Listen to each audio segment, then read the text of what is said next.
So, uh, what if we told you that your health, and maybe the health of the whole population, isn't just about feeling good? Right. What if it's actually about, well, boosting an economy? Yeah. Today, we're taking a deep dive into a concept that's actually been around longer than you might think. It was really brought into focus by a pivotal 1962 paper from Selma J. Mushkin. It's titled Health as an Investment. And we're going to unpack that compelling argument. The idea that improving a nation's health isn't solely, a humanitarian thing, Okay. but it's actually a crucial driver of economic growth. You'll discover how economists started seeing healthcare as a form of human capital. Human capital. Yeah, an investment with some surprising, tangible returns. Okay, so let's unpack this idea then, human capital. For a long time, economists kind of struggled, didn't they, to fully explain why economies were growing faster than the usual inputs could account for. Right. Things like physical capital or just raw labor hours. Exactly. And this led them to look at something else, a new dimension, investment in people. Precisely. Mushkin's paper really hammers this home, that much like education, health services actually improve people, make them better productive agents. Okay. She calls them joint investments in the same individual. I mean, think about it. A kid needs to be healthy just to go to school, right? To learn effectively. And, a longer, healthier life expectancy, that means a longer payback period on that educational investment. So it's clearly a societal benefit then, not just about me wanting to be well. Definitely. But Mushkin also points out something fascinating, a complexity here. She argues both health and education are partly consumption and partly investment. How does that dual nature and the fact that it's hard to separate them, how does that complicate things, especially for policy? Well, that's a really critical distinction. It means they're not just satisfying immediate wants like buying a TV. They're what she calls extraordinary consumer goods. Essential for human welfare, sure, but they also build future capacity. And that dual nature makes it complex for policymakers because they're not just funding a service, they're sort of implicitly fueling future productivity.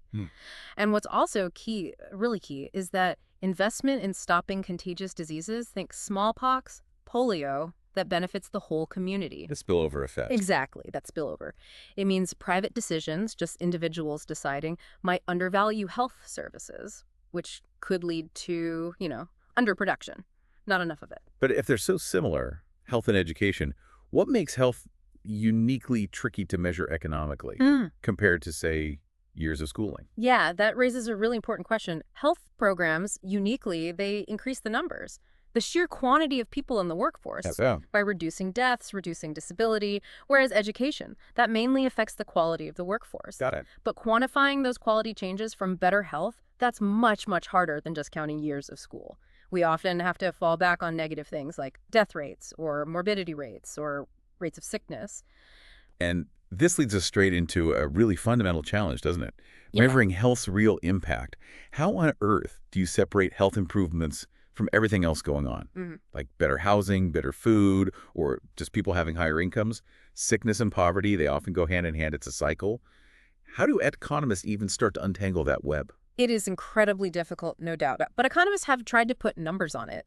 One method is counting the cost of healthcare sort of embodied in the labor force. Embodied. Yeah, like producing an 18-year-old worker back in 1960, that meant over $1,000 in health services had already been spent on them. Wow. And if you scale that up, for the entire 1960 U.S. labor force, that translated to something like a $73 billion stock of invested health capital. $73 billion Yeah. in 1960 dollars. That's huge. Yeah. So how do we then translate that embodied health capital into actual economic growth? What's the payoff? Well, the paper goes into that. It details how simply reducing death rates significantly expanded the U.S. workforce. For instance, the employed population in 1960, it was over 13 million more people than it would have been if the 1900 death rates had just stayed the same. 13 million more workers. Just from people living longer, healthier lives. And that increase in the workforce, just that alone, added more than $60 billion to the national income in 1960. Incredible. In fact, she calculated that the decline in death rates between 1900 and 1960 accounted for over 10% of the overall economic growth rate during that time, which was about 3% per year. Wow. Or another example, antibiotics. Just for pneumonia and influenza between 1938 and 52, saved about 1.1 million lives. and that added over $1 billion to the national income in 1952 alone. So Mushkin wasn't just, pulling this idea out of thin air in 62.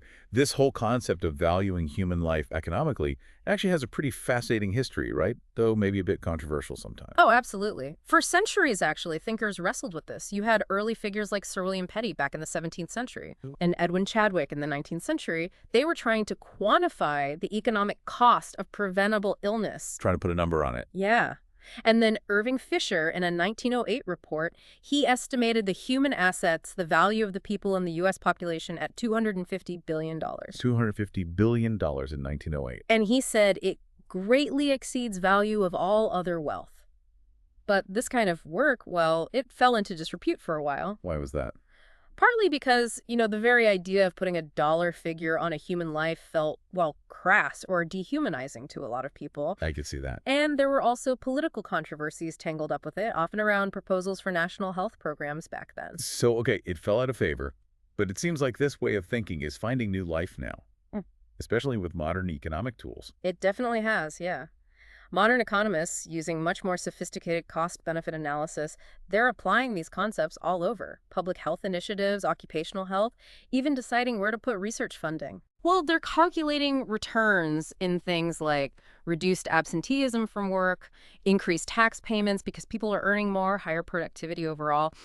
It's really about trying to make objective, data-driven decisions on where to best allocate health resources. Right. Understanding that full economic ripple effect. So the next time you hear about some public health initiative, maybe think beyond just, preventing sickness in the moment. Mm-hmm. Consider that unseen economic ripple effect. It makes you wonder, what aspects of community health do you think have the biggest economic impact, but are maybe often overlooked in our society?